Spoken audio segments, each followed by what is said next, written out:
नमस्कार मित्रों, मैं फूलचंद झजड़िया अपने YouTube चैनल कानूनी नज़रिया पर आपका हार्दिक स्वागत करता हूं। आज कानूनी विषय पर चर्चा के क्रम में हम ये देखेंगे कि हमारे देश में भारतीय दंड संहिता की जगह नया कानून जो लागू हुआ है, भारतीय न्याय संहिता, उसमें कुछ नए अपराध परिभाषित किए गए हैं और उनके दंड की व्यवस्था की गई है। तो उनमें से हम आज जिस पर चर्चा करने जा रहे हैं वो अपराध हैं संगठित अपराध और आतंकवादी कृत्य का अपराध। तो संगठित अपराध को भारतीय न्याय संहिता की धारा 111 और 112 में परिभाषित किया गया है, उसी में दंड की व्यवस्था की गई है।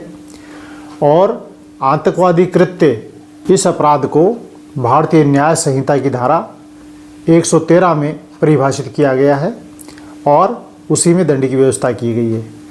तो ये दो जिन अपराधों पर अपन चर्चा करने जा रहे हैं, संगठित अपराध और आतंकवादी कृत्य का अपराध, ये पुराने कानून भारतीय दंड संहिता में नहीं थे, वहाँ इनको परिभाषित नहीं किया गया था और न ही कोई दंड की व्यवस्था थी। लेकिन नए कानून में इनको जोड़ा गया है, नए सिरे से इनको स्थापित किया गया है। तो सबसे पहले हम देखते हैं धारा 111 भारतीय न्याय संहिता। इसमें क्या है? इसमें संगठित अपराध के बारे में परिभाषा और दंड की व्यवस्था की गई है। तो इसकी उपधारा 1 में संगठित अपराध सिंडिकेट, ये एक शब्दावली प्रयोग में ली गई है। संगठित अपराध सिंडिकेट। अब ये सिंडिकेट क्या होता है? देखिए, सिंडिकेट का तात्पर्य है कि कोई दो या दो से अधिक व्यक्तियों की टोली,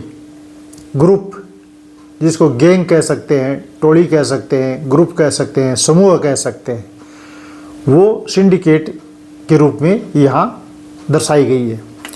तो संगठित अपराध सिंडिकेट का मतलब है दो या दो से अधिक व्यक्तियों का समूह है जो एक सिंडिकेट या टोली के रूप में या तो अकेले,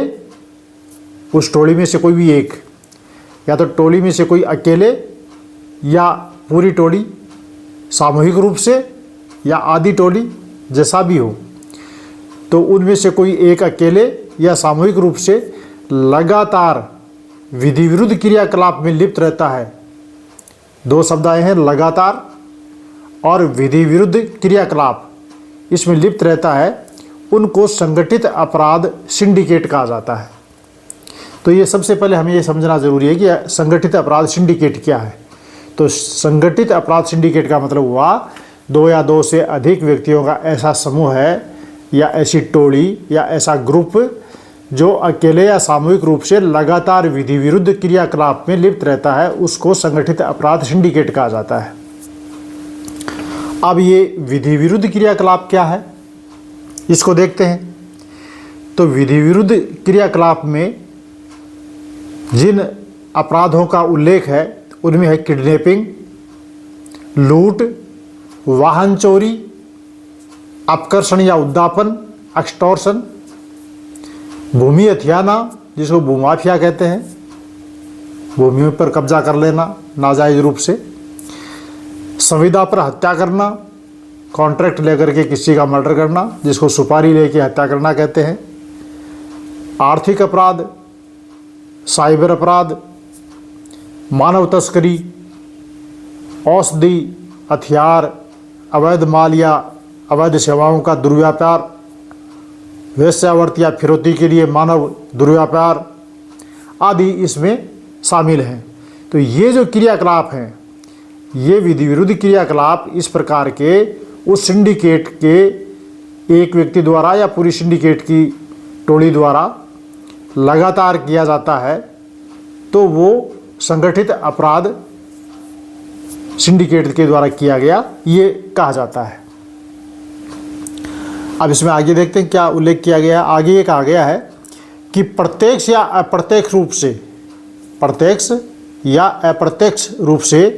कोई तात्विक लाभ प्राप्त करने के लिए उस समूह का कोई व्यक्ति अकेला या सामूहिक रूप से हिंसा करके या हिंसा की धमकी देकर या अभित्रास या उत्पीड़न द्वारा अन्य किसी विधि विरुद्ध साधनों से, ये जो ऊपर बताए गए हैं, इन अपराधों में से कोई भी अपराध विधि विरुद्ध क्रियाकलाप करेगा तो उसने संगठित अपराध किया, ऐसा कहा जाएगा। तो पहले हमने देखा कि संगठित अपराध सिंडिकेट में, सिंडिकेट का क्या मतलब है, तो उसमें 2 या 2 से अधिक व्यक्तियों का ग्रुप होता है, टोली होती है, समूह होता है, उसको, उस गैंग को, उस टोली को सिंडिकेट कहा जाता है। विधि विरुद्ध क्रियाकलाप क्या है ये हमने देख लिया। इसमें किडनैपिंग, लूट, वाहन चोरी वगैरह अभी बताया आपको, ये सारे आते हैं। और इस टोली का कोई एक व्यक्ति या इस टोली का सामूहिक रूप से ये विधि विरुद्ध क्रियाकलाप को धमकी देकर हिंसा की, या हिंसा करके, या अभित्रास या उत्पीड़न करके, और या अन्य किसी विधि विरुद्ध साधनों के द्वारा इनमें जो लिप्त रहेगा, ये जो क्रियाकलाप करेगा, उन लोगों को ये कहा जाएगा कि उन्होंने संगठित अपराध का क्रियाकलाप किया है, संगठित अपराध का कार्य किया है। अब इसमें एक शब्द और आया, सिंडिकेट। हमने देखा क्या होता है, विधि विरुद्ध क्रियाकलाप क्या होते हैं और किस प्रकार से वो विधि विरुद्ध क्रियाकलाप में शामिल हो, यानी कि हिंसा करके या हिंसा की धमकी देकर या अभित्रास या उत्पीड़न से और या अन्य किसी विधि विरुद्ध साधन से ये क्रियाकलाप करता है, ये हमने देखा। अब लगातार विधि विरुद्ध क्रियाकलाप, अब लगातार शब्द का क्या मतलब है, तो ये भी महत्वपूर्ण है। ये इसमें स्पष्टीकरण दिया गया है कि लगातार विधि विरुद्ध क्रियाकलाप का क्या मतलब होगा। तो देखिए, संगठित अपराध समूह है या सिंडिकेट की ओर से संयुक्त रूप से या एकल सदस्य की ओर से पूर्ववर्ती 10 वर्ष की अवधि के दौरान, पिछले 10 साल के भीतर न्यायालय में 1 से अधिक आरोप पत्र ऐसे अपराध के संबंध में पेश किए गए हों जिनमें 3 वर्ष या 3 वर्ष से अधिक की अवधि के दंड का प्रावधान हो और वह अपराध संज्ञेय हो, और इसमें आर्थिक अपराध भी शामिल है। तो पिछले 10 साल में 1 से अधिक आरोप पत्र या चालान न्यायालय में पेश किए गए हों। 1 से अधिक का क्या मतलब, 1 से अधिक का मतलब होता है 2 कम से कम। और कैसे मामले, जिनमें 3 वर्ष की सज़ा या 3 वर्ष से अधिक की सज़ा का दंड का प्रावधान है, ऐसे अपराधों का चालान, और वो अपराध साथ ही साथ संज्ञेय भी हो। तो इस प्रकार के अपराधों का पिछले 10 वर्ष के अवधि के दौरान कम से कम 2 चालान या आरोप पत्र किसी विरुद्ध प्रस्तुत किए गए हैं, तो वो लगातार की श्रेणी में आएगा। और विधि विरुद्ध क्रियाकलाप कौन कौन से हैं ये हमने आपको अभी बताया। तो सिंडिकेट का कोई एकल सदस्य या सामूहिक रूप से विधि विरुद्ध क्रियाकलाप में लगातार लिप्त रहता है, तो वो संगठित अपराध सिंडिकेट है। अब इसमें एक शब्द हो रहा है लगातार विधि विरुद्ध क्रियाकलाप में कि आर्थिक अपराध भी इसमें शामिल है। तो आर्थिक अपराध इसमें कौन कौन से माने जाएंगे, तो आर्थिक अपराध को इसमें स्पष्टीकरण में परिभाषित किया गया है। इसमें आर्थिक अपराध में आते हैं आपराधिक न्यास भंग, criminal breach of trust, forgery यानी कि कूटरचना, करेंसी नोट, बैंक नोट और सरकारी स्टाम्प, इनका कूटकरण यानी कि इनको फॉर्ज्ड बनाना, हवाला संव्यवहार, हवाला के जरिए ट्रांजैक्शन करना, और बड़े पैमाने पर मार्केटिंग फ्रॉड और वित्तीय लाभ कमाने के लिए लोगों के साथ कपट करके कोई स्कीम चलाना आदि शामिल है।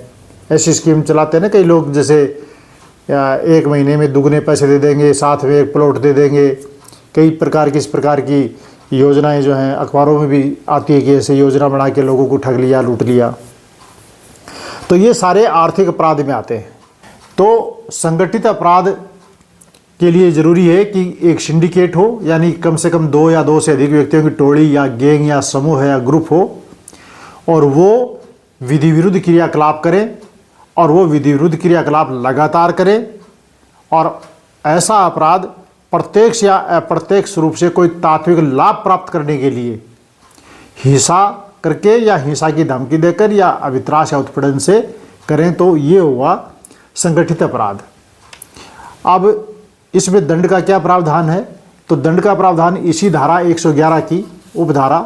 2 और उसकी आगे की उपधाराओं में किया गया है। तो उपधारा 2 में एक आ गया कि जो कोई संगठित अपराध करेगा और परिणाम स्वरूप किसी व्यक्ति की मृत्यु हो जाती है, मान लीजिए कि कोई संगठित अपराध किसी ने किया, एक व्यक्ति अकेले ने किया या सामूहिक रूप से किया,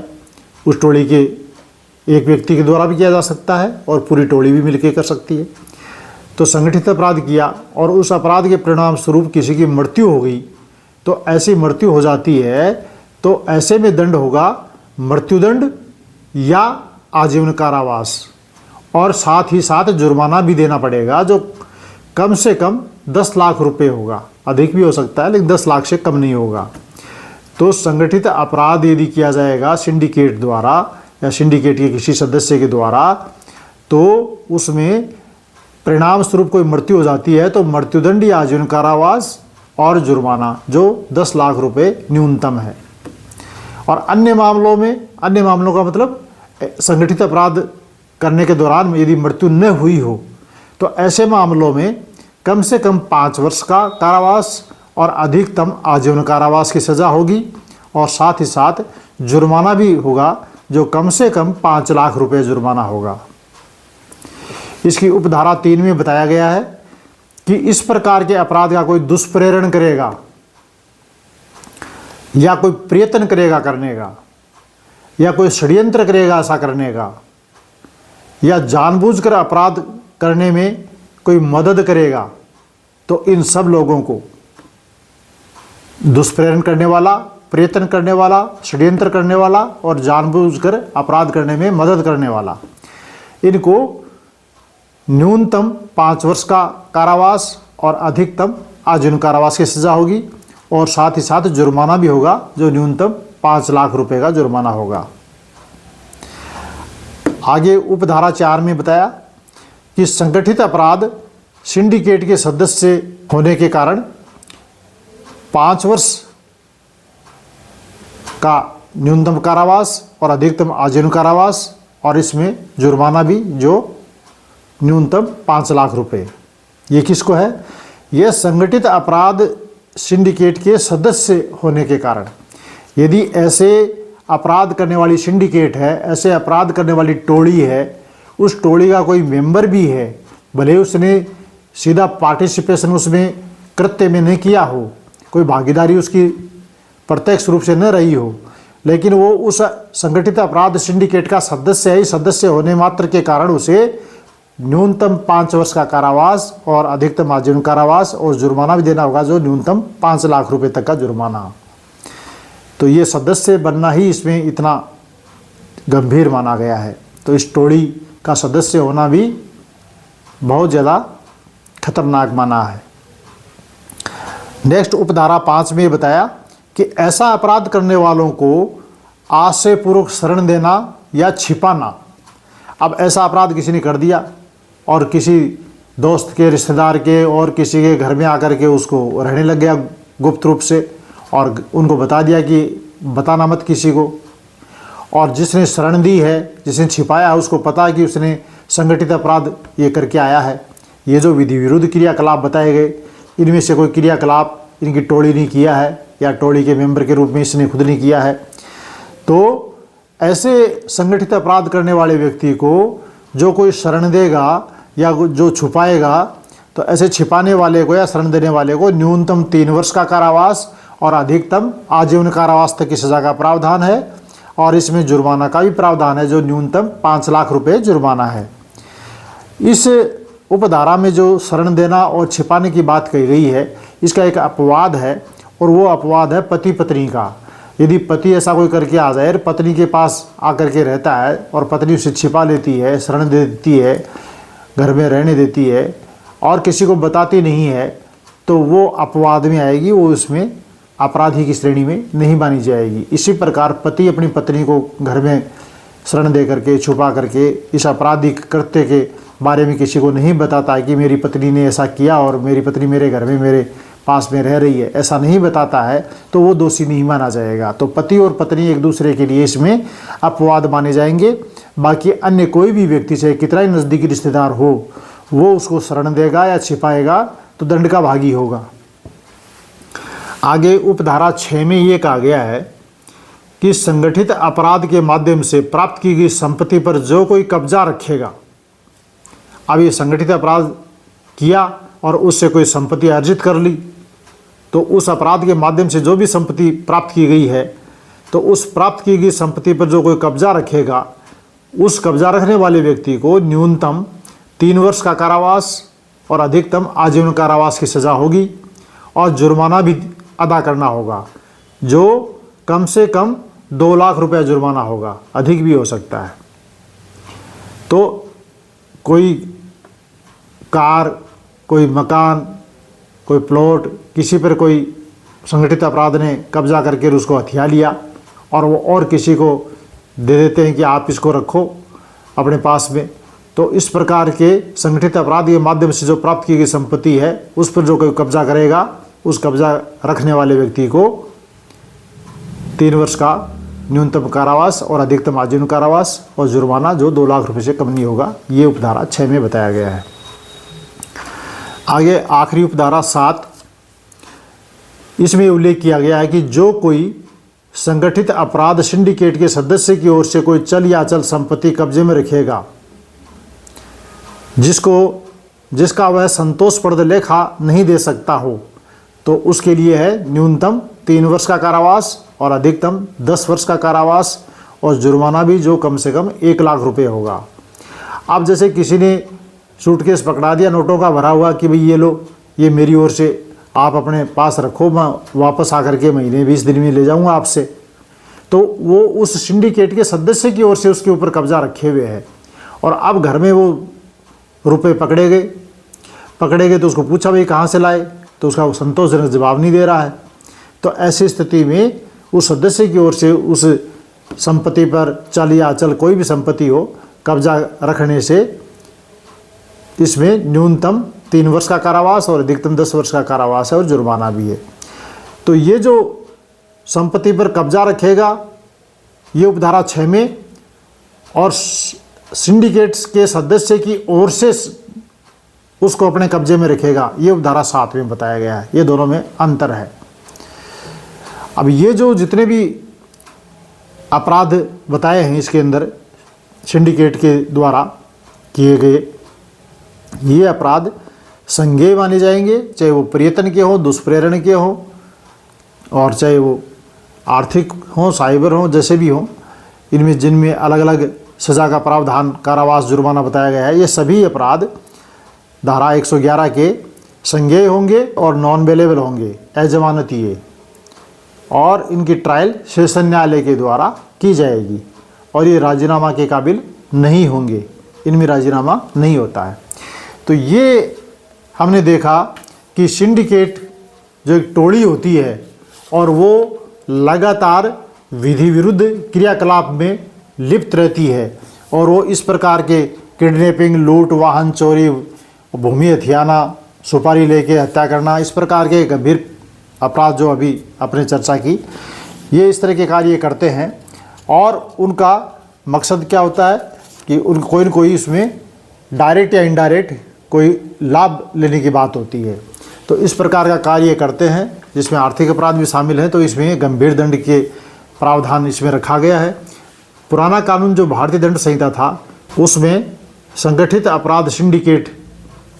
के नाम से कोई अपराध परिभाषित नहीं किया गया था और नहीं कोई दंड का प्रावधान था। अलग अलग अपराधों की सज़ा उसमें है, व्यवस्था है, लेकिन ये एक ग्रुप के रूप में, टोली के रूप में भूमाफिया, सुपारी लेके गैंग बना करके हत्याएं करना और इस प्रकार के जो सुपारी का मतलब संविदा पर रुपए लेकर के कॉन्ट्रैक्ट करके जो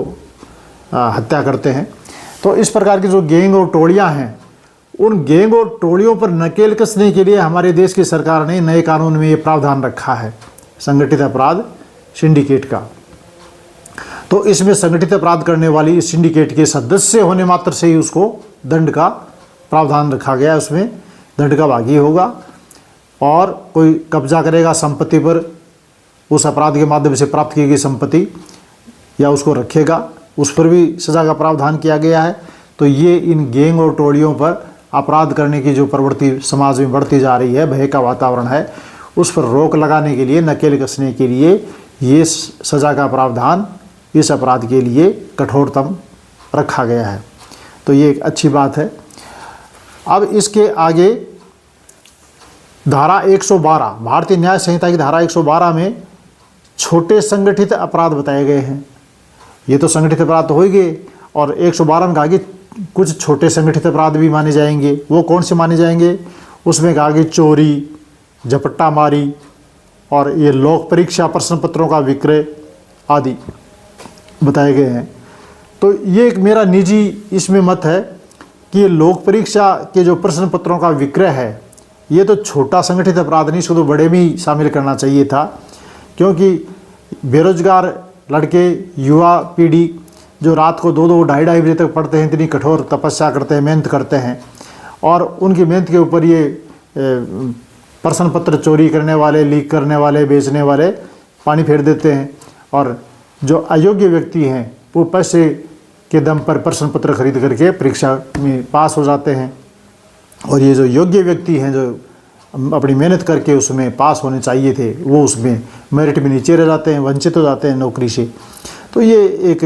गंभीर मामला है। मेरा निजी मत है कि इसको संगठित अपराध में लेना चाहिए था, छोटे संगठित अपराध में नहीं लेना चाहिए था। लेकिन इसमें कानून में है, वो अपने को कानून मानना है, और ये कानून बनाने का काम पार्लियामेंट का है। तो ये हमारी संसद ने जो कानून बनाए हैं उसकी व्यवस्था क्या है, मैं आपके सामने वो उल्लेख कर रहा हूँ। और छोटे संगठित अपराध हैं, इनका दंड है कारावास और जुर्माना, और उसमें कारावास में न्यूनतम है 1 वर्ष का कारावास और अधिकतम है 7 वर्ष का कारावास। तो ये हमने देखा संगठित अपराध के बारे में। संगठित अपराध कौन से कहलाते हैं, किसके द्वारा किए जाते हैं और किस प्रकार किए जाते हैं, और इनको करने पर सज़ा की किस प्रकार की व्यवस्था इसमें रखी गई है। तो ये संगठित अपराध का सिंडिकेट के द्वारा किए जाने का हमने पढ़ा और चर्चा की। अब हम आगे चर्चा करते हैं एक दूसरे अपराध के बारे में, जो है आतंकवादी कृत्य। ये जो टेररिस्ट के द्वारा जो कार्य किए जाते हैं आतंक फैलाने का समाज में, उनके बारे में पहले पुराना जो कानून है भारतीय दंड संहिता, इंडियन पेनल कोड, उसमें कोई व्यवस्था नहीं थी। न तो आतंकवादी कृत्य को डिफाइन किया गया था भारतीय दंड संहिता में, न कोई दंड का प्रावधान था। तो ये नए कानून में, ये अच्छी बात है, हमारे देश की सरकार ने इस पर अच्छा ये प्रावधान रखा है। क्योंकि ये आतंकवादी गतिविधियों पर, आतंकवादी कृत्यों के ऊपर तो नकेल कसना ही चाहिए। समाज जब तक सुरक्षित नहीं होगा वो विकास कैसे करेगा? उसके दिमाग में तो भय का वातावरण रहेगा। तो जब निर्भय होगा तभी वो आगे विकास कर पाएगा। तो धारा 113 भारतीय न्याय संहिता, इसकी उपधारा 1, इसमें आतंकवादी कार्य को डिफाइन किया है, परिभाषित किया है कि आतंकवादी कार्य क्या होते हैं। तो सबसे पहले इसमें यह है, जो कोई भारत की एकता, अखंडता, संप्रभुता, सुरक्षा, इनको संकट में डालने के आशय से जनता में अथवा जनता के किसी वर्ग में आतंक फैलाने के आशय से क्या करेगा? कोई बम विस्फोट करेगा या अन्य विस्फोटक पदार्थों से कोई धमाका करता है, विस्फोट करता है, या अन्य कोई ज्वलनशील पदार्थ या जहर या हानिकारक गैस या केमिकल या फायर आर्म, बंदूक, पिस्तौल, रिवाल्वर, AK-47, कई तरह के जो आते हैं फायर आर्म्स, या किसी अन्य साधन का उपयोग करके कोई ऐसा कार्य करता है, कैसा कार्य जिससे किसी व्यक्ति की मृत्यु हो जाती है या क्षति होती है, या ऐसा होने की संभावना है, या संपत्ति की हानि होती है या नुकसान होता है, या ऐसे होने की संभावना है, या लोक पदाधिकारियों पब्लिक फंक्शनरीज लोक पदाधिकारियों को आपराधिक बल का प्रदर्शन करके आतंकित करता है, या ऐसा करने का प्रयत्न करता है, या किसी लोक पदाधिकारी की मृत्यु कारित करता है, या ऐसा करने का प्रयत्न करता है, या किसी व्यक्ति को निरुद्ध करता है, डिटेन करता है, या अपहरण या व्यपहरण करता है, या ऐसे व्यक्ति को मारने या क्षति पहुंचाने की धमकी देता है, तो वह आतंकवादी कार्य करता है, ऐसा कहा जाता है। तो देखिए, एक तो ये कि कौन कौन से कार्य करता है वो, तो उसके अंदर ये आगे कि लोक पदाधिकारी पब्लिक फंक्शनरी जो है उसको आपराधिक बल का प्रदर्शन करके आतंकित करे या आतंकित करने का प्रयत्न करे, या उस पब्लिक फंक्शनरीज को किसी की मृत्यु कारित कर देता उनमें से, या ऐसा करने का प्रयत्न करता है, या उसको डिटेन कर लेता है, निरुद्ध कर लेता है, कब्जे में कर लेता है, अपहरण व्यपहरण कर लेता है, या उसको मारने या नुकसान पहुंचाने की धमकी देता है। तो ये सारे कार्य बम या अन्य विस्फोटक पदार्थ हों, या ज्वलनशील पदार्थ हों, या जहर या हानिकारक गैस या केमिकल या फायर आर्म्स या किसी अन्य साधन का उपयोग करके किसी भी प्रकार से इनमें से कोई ऐसा कार्य करे जिससे किसी की मृत्यु हो जाए, या क्षति हो, या ऐसी होने की संभावना हो, या संपत्ति की हानि हो, नुकसान हो, या ऐसी होने की संभावना हो। और उसका आशय क्या है ऐसा करने का, ये इस तरह की गतिविधि करता है आपराधिक करते करता इनका आशय है भारत की एकता, अखंडता, संप्रभुता और सुरक्षा को संकट में डालना। इस आशय से कि जनता अथवा जनता के वर्ग में आतंक फैल जाए, भयभीत हो जाएं, डर जाएं सब, तो इस प्रकार का कृत्य करेगा वो आतंकवादी कृत्य या आतंकवादी कार्य उसने किया, ऐसा कहा जाएगा। अब एक शब्द आया इसमें पब्लिक फंक्शनरी। तो पब्लिक फंक्शनरी का मतलब लोक पदाधिकारी या लोक कृत्यकारी। इसमें कौन शामिल है, तो इसका स्पष्टीकरण दिया है कि लोक कृत्यकारी से संवैधानिक प्राधिकारी कॉन्स्टिट्यूशनल अथॉरिटी या सेंट्रल गवर्नमेंट ने गजट नोटिफिकेशन के द्वारा यह अधिसूचित किया हो कि अमुक अमुक पदाधिकारी पब्लिक फंक्शनरी कहलाएंगे, लोक कृत्यकारी कहलाएंगे, वो उसमें शामिल होंगे। तो ये हमारे देश की एकता, अखंडता और संप्रभुता और उसकी सुरक्षा को संकट में डालने के लिए इस प्रकार के आतंक का वातावरण पैदा करना, जनता के बीच में या जनता के किसी वर्ग के बीच में इस तरह का आतंक फैलाना, भय फैलाना, और जिसमें किसी की मृत्यु हो जाए या क्षति हो जाए या ऐसी होने की संभावना हो, या संपत्ति का नुकसान हो जाए, नुकसान होने की संभावना हो, तो ऐसा आतंककारी कार्य करने वालों के लिए ये धारा 113 भारतीय न्याय संहिता में दंड का प्रावधान रखा गया, जिसकी उपधारा 2 में ये कहा गया है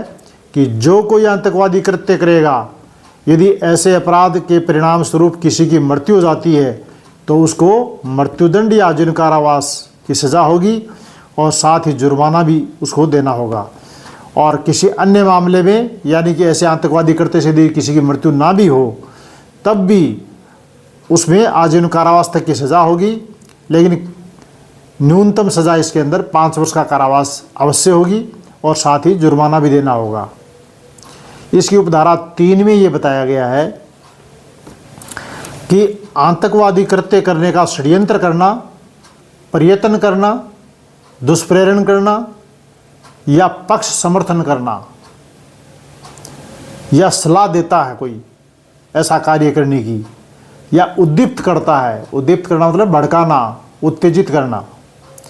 या अन्य किसी प्रकार से सुविधा प्रदान करता है, ऐसी कोई सुविधा प्रदान करे कि आतंकवादी कार्य करने में सरलता उत्पन्न हो, कार्य करने, ऐसा अपराध करने वालों को सुविधा मिले, तो सुविधा प्रदान करना, ये सब कार्य करने वाले व्यक्ति को न्यूनतम 5 वर्ष का कारावास और अधिकतम आजीवन कारावास और साथ जुर्माना भी देना होगा। तो ये आतंकवादी कृत्य करने वालों के अलावा ऐसा कृत्य करने का षड्यंत्र रचने वाले, सलाह देने वाले, दुष्प्रेरण करने वाले, पक्ष समर्थन करने वाले, उनको उद्दीप्त करने वाले और सुविधा प्रदान करने वालों को भी दंड का प्रावधान रखा गया है। अब आगे हम देखते हैं, इसमें उपधारा 4 में एक आ गया है कि आतंकवादी कृत्य का प्रशिक्षण देने के लिए कैंप आयोजित करना या आतंकवादी कृत्य करने के लिए व्यक्तियों को भर्ती करना। जैसे हम नक्सलवाद की बातें सुनते हैं, झारखंड छत्तीसगढ़ इलाके में या जम्मू कश्मीर इलाके में ये सुनते हैं कि वहाँ आतंकवादी भर्ती कर रहे हैं और उनको ट्रेनिंग दे रहे हैं। तो इस प्रकार का कार्य करने वालों के लिए पहले भारतीय दंड संहिता में कोई परिभाषित नहीं किया गया था आपराधिक कृत्य को, और नहीं कोई दंड का प्रावधान था। अब इसके अंदर नया जो कानून है, इसमें भारत सरकार ने बहुत अच्छा कदम उठाया है, और इसके अंदर ये जो प्रशिक्षण देने के लिए अवैध रूप से ये कैंप आयोजित करके इनको ट्रेनिंग देते हैं आतंकवाद करने की, कि इस प्रकार से जनता में आतंक फैलाना चाहिए, ऐसे बम विस्फोट करने चाहिए। तो इस प्रकार की ट्रेनिंग देने वाले जो कैंप आयोजित करते हैं और इस प्रकार के व्यक्तियों की भर्ती करते हैं, तो प्रशिक्षण देने के लिए कैंप आयोजित करना या आतंकवादी कृत्य करने के लिए व्यक्तियों की भर्ती करना, ऐसा करने वाले को न्यूनतम 5 वर्ष का कारावास और अधिकतम आजीवन कारावास तक की सज़ा का प्रावधान रखा गया है, और इसमें साथ ही जुर्माने की भी व्यवस्था है। आगे इसमें नेक्स्ट उपधारा 5 में एक आ गया है कि आतंकवादी कृत्य में लिप्त संगठन का सदस्य होना। अब आतंकवादी कृत्य करने वाला जो संगठन है उसका सदस्य है, डायरेक्ट भले ही उसने कोई कृत्य में भाग न लिया हो, लेकिन उसका सदस्य है, वो सारा संगठन जो काम करता है उसकी गतिविधियों में वो शामिल रहता है, और ये नहीं कि उसने हथियार चलाएगा तभी माना जाएगा। तो उसका सदस्य होने मात्र से भी आजीवन कारावास तक की सज़ा का प्रावधान इस उपधारा 5 में रखा गया है, और साथ ही जुर्माने का भी प्रावधान है। तो आतंकवादी कृत्य में लिप्त संगठन का सदस्य होना भी गंभीर दंड से दंडनीय अपराध है। उपधारा 6 में ये कहा गया है कि ये जानते हुए कि किसी व्यक्ति ने आतंकवादी कृत्य किया है, उसको शरण देना या छिपाना या ऐसा करने का प्रयत्न करना। यदि कोई आतंकवादी कृत्य किसी ने किया और घरों में छुपा लिया, तो ऐसे छिपाने वाले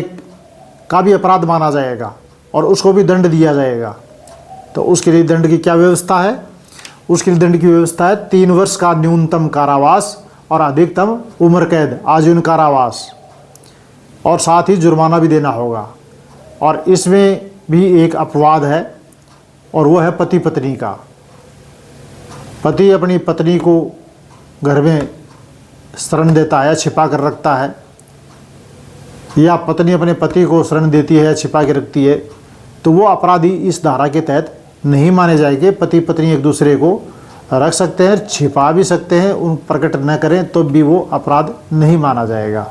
क्योंकि वो पति पत्नी का रिश्ता जो है वो इसमें अपवाद के रूप में रखा गया है कि उनको अपराधी नहीं मानेंगे। अन्य कोई भी रिश्तेदार, भले कितना ही नज़दीक रिश्तेदार हो, कोई मित्र हो, दोस्त हो, कोई भी हो, वो यदि किसी ऐसे आतंकवादी कृत्य करने वाले व्यक्ति को छिपाएगा या शरण देगा, तो न्यूनतम 3 वर्ष का कारावास और अधिकतम उम्र कैद तक की सज़ा का इसमें प्रावधान है, साथ ही जुर्माना भी देना होगा। अब इसके आगे हम देखते हैं उपधारा 7। उपधारा 7 में दंड की व्यवस्था इस प्रकार की गई है कि आतंकवादी कृत्य से प्राप्त की गई या अर्जित की गई संपत्ति को कब्जे में रखना। आतंकवादी कृत्य से प्राप्त की गई हो या अर्जित की गई हो, ऐसी कोई भी संपत्ति हो, उस संपत्ति को जो कोई कब्जे में रखेगा तो उसके लिए आजीवन कारावास तक की सज़ा का प्रावधान है और जुर्माना भी देना होगा। तो जिस प्रकार हमने ऑर्गेनाइज्ड क्राइम के बारे में अभी चर्चा की, संगठित अपराध सिंडिकेट, उसी प्रकार इसमें भी इस प्रकार के आपराधिक कृत्यों से जो संपत्ति प्राप्त की जाती है, उस संपत्ति को कब्जे में रखना भी दंडनीय अपराध है, और इसमें आजीवन कारावास तक की उम्र कैद तक की सज़ा का प्रावधान और जुर्माना का प्रावधान रखा गया है। अब इस आतंकवादी कृत्य के अपराध के मामले में एक स्पष्टीकरण और है, उसको भी आप ध्यान से सुन लीजिए। वो क्या है? वो इस प्रकार अंकित किया गया कि इस धारा के अधीन केस रजिस्टर्ड किए जाने के योग्य मामला है कि नहीं है, ये कौन तय करेगा? जैसे और में तो पुलिस थाने में गए, SHO ने, थानाधिकारी ने दर्ज कर लिया मामला, लेकिन आतंकवादी वाली इस 113 धारा जो है, तो धारा 113 भारतीय न्याय संहिता के तहत अपराध का मामला, केस रजिस्टर्ड दर्ज किए जाने के लिए योग्य मामला है कि नहीं है, यह है SP यानी कि सुपरिटेंडेंट ऑफ पुलिस, पुलिस अधीक्षक से नीचे का अधिकारी तय नहीं करेगा। कम से कम SP लेवल का ऑफिसर पुलिस का होगा, या उससे ऊपर का कोई भी हो सकता है, DIG, IG, ADG, DGP जो भी हो। तो SP से नीचे का कोई अधिकारी धारा 113 भारतीय न्याय संहिता में केस रजिस्टर्ड करने का निर्णय नहीं लेगा। तो ये निर्णय लेगा SP या SP से ऊपर के पुलिस अधिकारी। तो ये हमने आज संक्षेप में एक चर्चा की 2 नए अपराधों के बारे में, संगठित अपराध और आतंकवादी कृत्य। संगठित अपराध भारतीय न्याय संहिता की धारा 111 और 112 में परिभाषित हैं और दंडनीय हैं। उसमें दंड का प्रावधान, सजा का प्रावधान भी साथ उन्हीं धाराओं में है। इसी प्रकार धारा 113 भारतीय न्याय संहिता में आतंकवादी कृत्य क्या हैं, इसकी परिभाषा और इनके दंड का प्रावधान इसी धारा में उल्लेखित किया गया है। तो मैं आशा करता हूँ कि ये नए कानून में 2 नए अपराधों के बारे में जो परिभाषित किया गया है और इनको स्थापित किया गया है और दंड की व्यवस्था की गई है, इस पर जो चर्चा की है उसको आप समझ गए होंगे और वीडियो आपको अच्छा लगा होगा। यदि वीडियो आपको अच्छा लगा हो तो आप इसे शेयर कीजिए, लाइक कीजिए और सब्सक्राइब कीजिए। आपका बहुत बहुत धन्यवाद। नमस्कार।